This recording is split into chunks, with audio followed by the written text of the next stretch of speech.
Chapter 57, The Forbidden Sword, Cangbi 3. Whoosh! Just then, Chushanyu made her move. With her bare hand gripping the Cangbi ancient sword, she soared into the air. Her wrist flicked, and a dazzling green light shot out. Han Yi couldn't see the sword play before a fearsome sword radiance shimmered past. Seemingly unadorned and simple, its force was unparalleled, as though nothing could withstand its power. Han Yi suddenly realized something and shouted, "King Li, retreat!" But it was too late. During King Li's fight with the demon cultivator, a feeling of unease bubbled up inside her, a sensation unique to the Fox Immortal clan. She quickly threw up her guard, ceasing her attack. Scared now, the demon cultivator found that this demon fox was extremely difficult to deal with. Seeing her retreat, he laughed arrogantly. But as his laughter peeled out, it froze on his face. Because he realized an intensely terrible sword key streak of light was attacking him. In the blink of an eye, it had reached his face. All ectoplasm was reduced to ashes. Under the onslaught of the sword key, his body began to slowly dissipate, and his soul involuntarily trembled. The ghost hand seal was supposed to have already taken form. Boom! After issuing her sword attack, Chushanyu calmly sheathed her sword. Han Yi's eyes widened.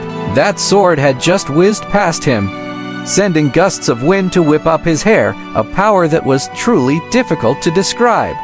Was it the sword that was strong, or the person wielding it? After that sword, the purple light cluster fell once again. Attributes acquired, Sword Art Mastery 3. Han Yi picked up the attribute.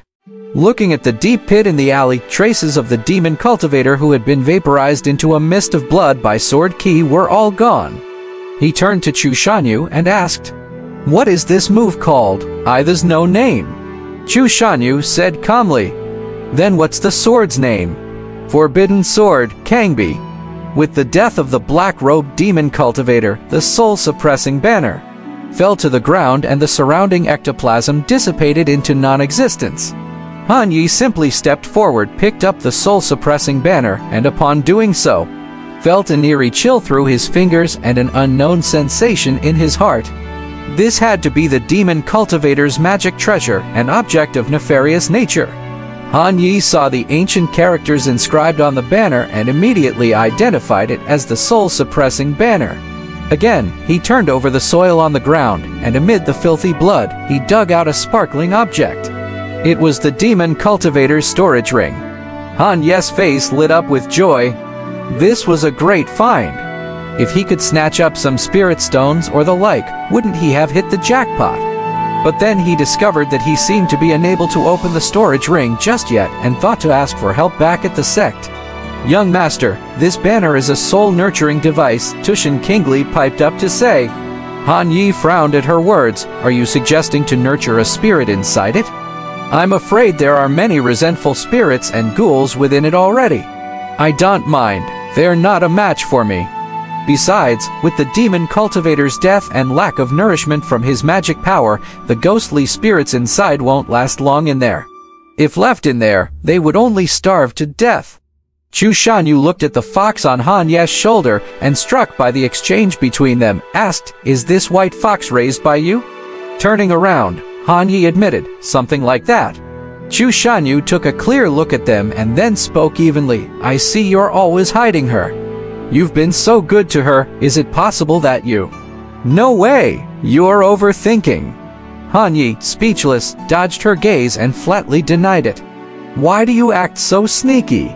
"Well, I'm afraid the sect leader will find out." Chushanyu slowly nodded, her expression softening somewhat, and asked, "Has your white fox ever hurt anyone?" "I don't think so." Han Yi glanced uncertainly at the little fox, as if hoping she would say something. There was a hint of apprehension in Tushin Kingla's gaze towards Chushanyu, but she spoke earnestly. "I, Tushin, come from one of the 4 great ancient tribes. I belong to the Fox Immortal lineage. I am not a wild fox from the mountains who harms people. My mother was guided to start her cultivation by the abbot of the great Jinfen temple. I grew up listening to Buddhist chants and have absorbed a significant amount of the human race's luck, which makes me a part of them. I followed Brother Han in order to repay this luck and aid in his journey to immortality.